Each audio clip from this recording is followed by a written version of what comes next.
My sister beat me unconscious when I showed my ring because she couldn't keep a man. You think you're so special with that pathetic ring?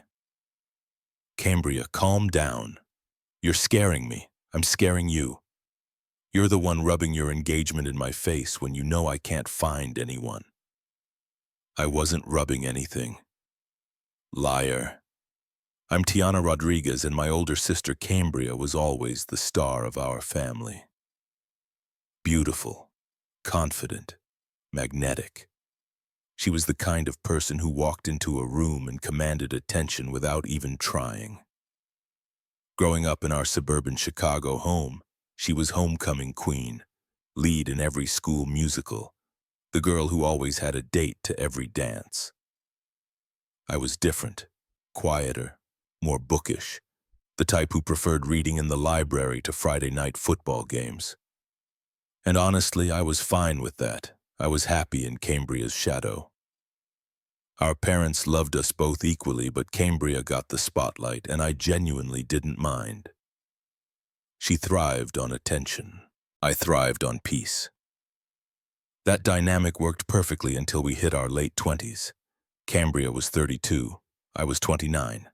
By then, her love life had become a revolving door of failed relationships. Not because she was unlucky, because she had a pattern. She'd meet someone, fall hard immediately, become intensely possessive within weeks, demand constant attention and validation, and eventually drive them away with jealousy and manufactured drama. She never saw it that way, though. Every single breakup was someone else's fault. He was intimidated by her success. He couldn't handle a strong woman. He was clearly still hung up on his ex. Always an excuse, never a moment of self-reflection, never a thought that maybe, just maybe, she was part of the problem. Meanwhile, I'd been dating Dalton Crawford for 2 years. He was a software engineer with a quiet sense of humor that matched mine perfectly. We'd met at a coffee shop in Lincoln Park where I was working on freelance graphic design projects. He'd asked about my work. We'd started talking, and somehow 3 hours had passed before either of us noticed the sun setting outside. Cambria had met Dalton several times at family gatherings. She was always polite to his face, but her comments afterward cut deep. "He's a bit boring, isn't he?" she'd say with a dismissive laugh. Or, "I'm honestly surprised you're satisfied with someone so plain." I ignored her. Dalton made me happy, and that was all that mattered to me. But everything changed the day he proposed. Dalton had planned everything perfectly. We'd driven up to Starved Rock State Park on a crisp October morning, hiking to a overlooked spot above the Illinois River. He'd packed a picnic with my favorite foods, turkey and brie sandwiches from the deli I loved, fresh strawberries, the lemon pound cake I always ordered for special occasions. The ring was simple and elegant, exactly what I would have chosen if I'd been designing it myself. A white gold band with a small sapphire surrounded by tiny diamonds. When he got down on one knee, his hands trembling slightly, and asked me to marry him, I cried happy tears and said yes immediately. I couldn't wait to share the news with my family. We drove straight to my parents' house in Oak Park that same evening. Mom, Dad, and Cambria were there for Sunday dinner, a weekly tradition we'd maintained even as adults. I walked in with Dalton, my left hand conspicuously hidden in my jacket pocket, because I wanted the announcement to be special, to see the joy on everyone's faces when they found out. Dinner started normally enough. Dad asked Dalton about his latest project at work. Mom talked about her garden and the tomatoes that had finally ripened.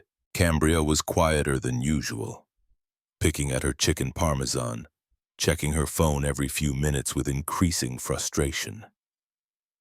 "Everything okay, sweetie?" Mom asked, concern creeping into her voice. Cambria's jaw tightened. "Fine, just dealing with another failed dating app match. This guy seemed great. Turned out to be a complete waste of my time." There was an edge to her voice, a bitterness that had become more pronounced over the past year as her dating life continued its pattern of quick starts and dramatic endings. After dinner, I stood up, my heart racing with excitement. Dalton and I have some news. I pulled my hand from my pocket, letting the ring catch the dining room light. We're engaged, Mom screamed happily, jumping up from her chair. Dad rushed over to shake Dalton's hand and pull me into a tight hug. The room filled with joy and congratulations and excited questions about wedding plans. Everyone was celebrating. Everyone except Cambria. She sat frozen in her chair, staring at my ring with an expression I couldn't quite read. Her face had gone pale, then flushed bright red. "Let me see it," she said flatly. I walked over, extending my hand proudly. The sapphire caught the light beautifully.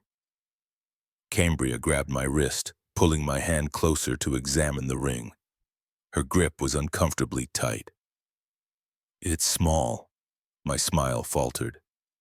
"I love it. It's perfect for me." "When's the wedding?" The question sounded forced, mechanical. "We haven't set a date yet. Probably next spring when the weather's nice." She dropped my hand abruptly, almost pushing it away. "Congratulations!" The word sounded hollow, like she was reading from a script. She stood up, grabbed her purse, and headed for the door. "I need to go early morning tomorrow." She left without saying goodbye to anyone else, without hugging me, without even making eye contact. The front door closed with more force than necessary. Mom looked concerned. That was odd. Dad tried to smooth it over like he always did when Cambria behaved badly. "She's probably just tired.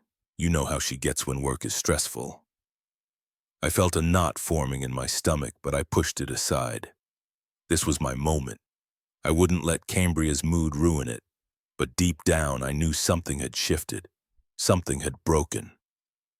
Over the next few weeks, Cambria's behavior became increasingly strange and invasive. She'd call me at random times, early morning, late at night during my work hours, asking questions that felt more like interrogations than sisterly interest. How much did the ring cost? Did Dalton get down on one knee, or was it casual? Has he introduced you to all his family yet, like everyone? Each question carried an undertone I couldn't quite identify. Not curiosity, something darker.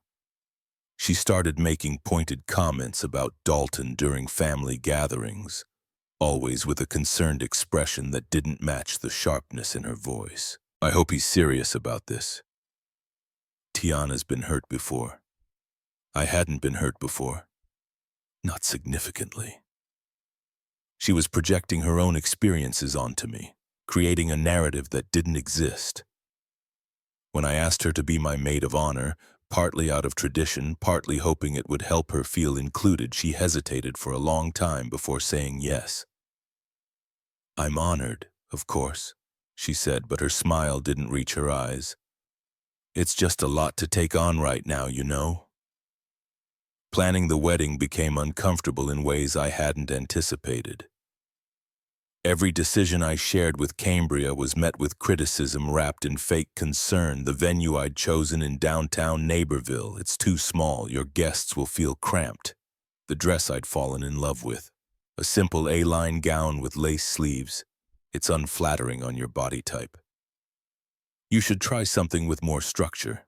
The color scheme of dusty blue and cream, boring, everyone does those colors. She volunteered to help with planning, but then made everything about her opinions rather than my preferences. Every conversation left me feeling drained and second-guessing choices I'd been excited about. Mom noticed the tension. "Cambria seems unhappy about your wedding," she said carefully one afternoon while we were addressing invitations. "She's stressed about her own life. I think maybe, but she's being unkind to you, and that's not acceptable." Things escalated at my bridal shower. Mom and my best friend Serena had organized it, a small gathering at my parents' house with close friends and family. Decorations in my wedding colors, finger foods, and mimosas, games that actually seemed fun rather than embarrassing. Cambria arrived late, dressed in a tight red dress that would have been more appropriate for a nightclub than a casual afternoon event. It was obvious she was trying to outshine me at my own shower. She drank too much champagne and made a toast that was barely veiled hostility disguised as humor. "To Tiana," she said, raising her glass with a smile that looked more like a grimace. "Who's managed to find what the rest of us can't? Must be nice to be so lucky." The room went quiet. Serena shot me a look that said, "What the hell?" Cambria's smile didn't reach her eyes. There was something cold there, something I'd never seen before. After the shower ended, Serena pulled me aside in the kitchen. "Your sister has serious issues." "I know. I don't know what to do about it. Set boundaries. Don't let her ruin your happiness. You deserve this, Tiana. You deserve to be happy without feeling guilty about it." 2 weeks before the wedding, Cambria called me at 11 o'clock at night, crying so hard I could barely understand her words. Another relationship had ended, this time with a guy she'd only been seeing for 3 weeks. He said I was too intense. She sobbed into the phone. That I scared him off. "Why does this keep happening to me, Tiana? Why can't I find what you have?" I tried to be supportive despite my exhaustion. "Maybe you're coming on too strong, too fast. It takes time to build a real relationship. You can't rush, like you'd know anything about it." Her tears had turned to anger in an instant. "You got lucky with Dalton. He's just desperate enough to settle for someone like you." I hung up on her. She'd crossed a line. An hour later, when I'd calmed down enough to think clearly, I called her back. "You need to apologize or you're not going to be in my wedding." She laughed bitterly. "You can't uninvite your maid of honor." "What would people think?" "I don't care what people think. You've been cruel to me since I got engaged and I'm done with it." Silence then. "Fine. I'm sorry. I'm just going through a hard time. That doesn't give you the right to take it out on me." "I know. I'll do better, I promise." She didn't. At the rehearsal dinner at our chosen restaurant in Wheaton, she showed up with a date. A guy she'd clearly just met. Probably someone she'd bribed or convinced to come with her so she wouldn't look single. She clung to him all night, laughing too loud, making a spectacle, performing for an audience that wasn't paying attention. The poor guy looked uncomfortable, clearly unsure what he'd gotten himself into. Dalton noticed. "Is your sister okay?" "No," I admitted quietly, "but there's nothing I can do about it right now. Maybe after the wedding you should take a break from her. This isn't healthy." He was right. I knew he was right, but she was still my sister. And some part of me kept hoping she'd snap out of it. The wedding day arrived with perfect weather, clear blue skies, temperature in the mid-70s, a gentle breeze. Everything was beautiful. The flowers looked exactly like the pictures I'd shown the florist. The venue was decorated perfectly. All our loved ones were gathering to celebrate. I was getting ready in a suite at the venue with Mom, Serena, and Cambria. I was in my dress, hair, and makeup done, feeling like I was living a dream I'd had since I was a little girl. Cambria had been quiet all morning, nursing what looked like a brutal hangover. She kept checking her phone, her expression getting darker each time she looked at the screen. "Everything okay?" I asked, though I was tired of asking that question. "My date from last night ghosted me. Won't return my text." "I'm sorry, but what?"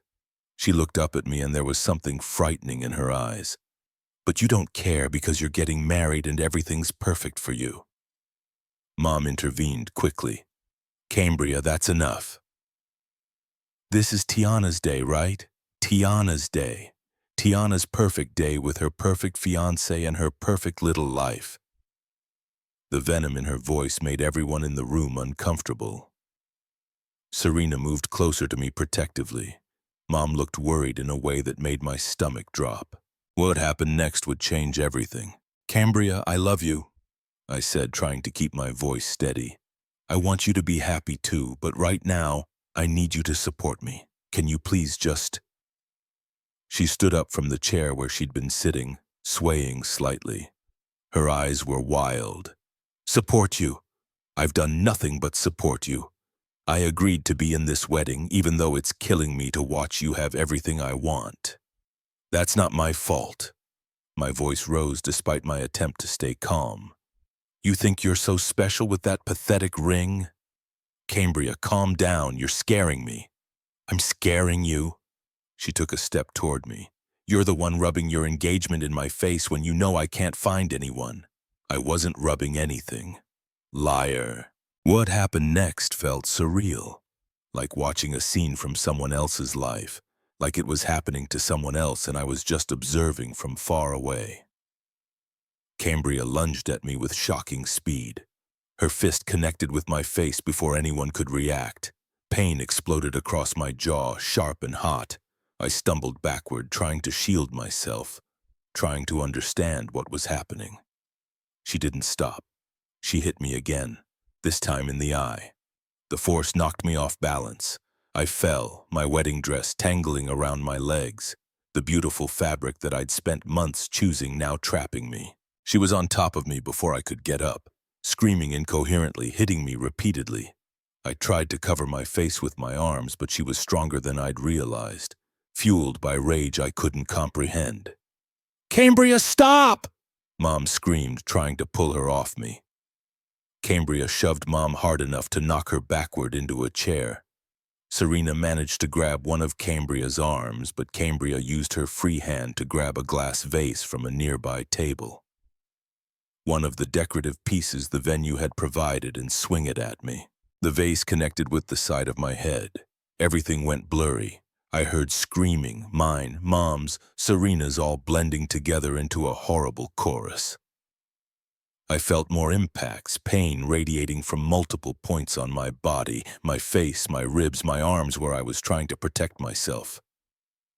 Then everything went dark. I woke up in a hospital room with fluorescent lights too bright above me, and the steady beep of monitors nearby.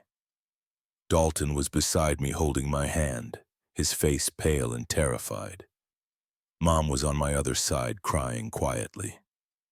Dad stood at the foot of the bed, looking older than I'd ever seen him, like he'd aged 10 years in a single day. "What happened?" My voice was raspy. Everything hurt, a deep, throbbing pain that seemed to come from everywhere at once. "You were unconscious for 3 hours."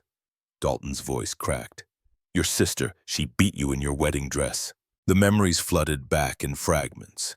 The attack, the vase, the pain, the feeling of helplessness as my own sister tried to hurt me. I tried to sit up and immediately regretted it. My head throbbed viciously and sharp pain shot through my ribs. A doctor came in shortly after, explaining my injuries in clinical terms that made them sound almost routine. Concussion, fractured orbital bone around my left eye, broken nose, cracked ribs, severe bruising across my face, torso, and arms, lacerations requiring stitches where the vase had cut me. "The wedding," I whispered. "We postponed everything," Mom said gently, taking my hand. "That's not important right now. You're what matters. Where's Cambria?" Dad's jaw clenched, a muscle twitching in his cheek. "Arrested. She's being charged with aggravated assault. They took her away in handcuffs." The full reality hit me then. My sister had attacked me on my wedding day. She'd beaten me unconscious because I was getting married and she was single. The violence of it, the jealousy, the complete breakdown of any sisterly bond, it was almost incomprehensible. Serena visited later that day. She'd witnessed the entire attack and had given a statement to police. Her hands shook as she talked about it. "I've never seen anything like it. She was like a different person, completely out of control, like something had broken inside her. Did the wedding guests see? We got you out through a back entrance before most people arrived. Your parents announced that you'd had a medical emergency and the wedding was postponed. Most guests still don't know exactly what happened. Small mercies, I suppose." At least my wedding day violence wasn't a public spectacle for everyone to gossip about. Cambria's arraignment happened while I was still in the hospital. She pleaded not guilty, claiming I'd provoked her, that she'd acted in self-defense. The evidence made that defense absurd. Witness statements from Mom and Serena, my extensive injuries, security footage from the venue showing her attacking me while I was in a wedding dress doing nothing but standing there. My parents were destroyed by it all. Dad disowned Cambria immediately, refusing to speak to her or about her. Mom tried to understand, tried to find some explanation that made sense of the senseless. "She's been struggling so much with her relationships," Mom said one afternoon, her voice hollow. "I think she had a complete breakdown. That doesn't excuse what she did." My voice was harder than I intended, sharp with anger I was just beginning to feel. "I know. I'm not excusing it. I'm just trying to understand how my daughter became capable of this." I spent a week in the hospital, then another 3 weeks recovering at home. The physical healing was painful but straightforward. Bones would mend, bruises would fade, stitches would dissolve. The emotional trauma was more complex. I had nightmares about the attack. I flinched when people approached too quickly. I couldn't look at wedding planning materials without feeling sick to my stomach. Dalton was incredible through all of it. Patient, supportive, never pressuring me about rescheduling the wedding or complaining about the chaos that had become our lives. "We'll get married when you're ready," he told me one night as we sat together on our couch. "Even if that's at a courthouse with no ceremony at all. I just want you, Tiana. That's all I've ever wanted." Cambria's trial was set for 4 months after the attack. In the meantime, she'd been released on bail with strict conditions: no contact with me, mandatory psychiatric evaluation, ankle monitor to ensure she stayed away. She violated the no-contact order twice, sending me long, rambling emails about how I'd destroyed her life, how this was all my fault for flaunting my happiness in front of her when I knew she was struggling. Each violation resulted in additional charges. She seemed determined to make everything worse for herself. The psychiatric evaluation came back with results that weren't surprising. No major mental illness, just severe narcissistic personality traits. Inability to regulate emotions and poor impulse control. Essentially, she was selfish and entitled, not insane. She knew what she was doing when she attacked me. She just didn't care about anything beyond her own pain. The trial was brief. The evidence was overwhelming. Multiple witnesses, video footage, my extensive injuries documented in medical records, her repeated violations of the no-contact order. Her lawyer tried to argue for leniency based on her lack of criminal history. But the judge was unmoved. "Miss Rodriguez," the judge said, looking at Cambria with clear disgust, "you brutally attacked your sister on what should have been the happiest day of her life. You beat her unconscious because you were jealous of her engagement. You've shown no genuine remorse, only self-pity and blame. This court sentences you to 5 years in prison with credit for time served, followed by 3 years probation and mandatory counseling." Cambria's face crumpled. She looked at our parents in the gallery, seeming to expect them to rescue her somehow, to make the consequences go away like they had when she was younger. Mom was crying silently. Dad's expression was stone. Cambria was led away, still protesting her innocence, still claiming I'd somehow provoked the attack by existing happily in her presence. Dalton and I got married 6 months after the original date. We had a small ceremony with just immediate family and our closest friends at a different venue somewhere with no memory of violence attached to it. Mom came supported by Dad. They'd aged visibly in those months, carrying the weight of one daughter's violence against another like a physical burden. We didn't have a maid of honor. Serena stood beside me as a bridesmaid, but the position Cambria should have held remained empty. A silent acknowledgement of what had been lost. The ceremony was beautiful despite the shadow over it. When Dalton and I exchanged vows, I meant every word. We'd survived something horrible together, and it had only strengthened our bond, proven that what we had was real and worth fighting for. Cambria served 3 years before being released on parole for good behavior. She moved to Arizona immediately, probably to escape the reputation she'd built in Illinois. Our parents heard from her occasionally, calls asking for money, complaints about how unfair her life was, how she couldn't get a good job because of her record.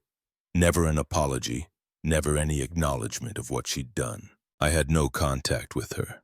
The restraining order remained in effect, and I had no interest in changing that. Some people asked if I'd ever forgive her. The answer was complicated. I didn't carry active hatred, but forgiveness felt like it required remorse from her that never came. How could I forgive someone who still believed she was the victim? Dalton and I built a happy life. We bought a house in Elmhurst, adopted a golden retriever named Rosie, started talking about having kids.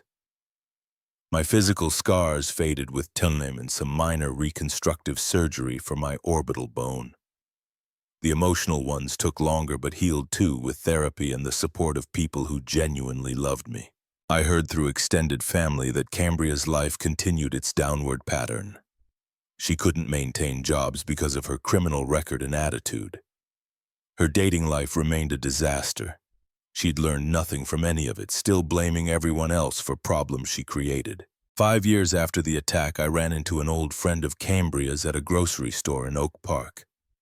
We chatted awkwardly, and eventually she said, "I hope you know that most people from back then don't blame you for what happened. Cambria always had that mean streak when things didn't go her way. We all saw it." I hadn't realized I'd been carrying guilt about somehow contributing to Cambria's breakdown until those words released it. I thanked her and went home lighter. My parents struggled with the permanent loss of their relationship with Cambria. Mom particularly had a hard time accepting that her daughter had become someone she no longer recognized or wanted in her life. Dad was firmer about the boundary.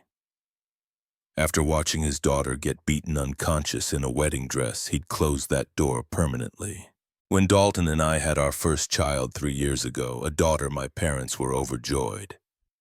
We named her Claire after my grandmother.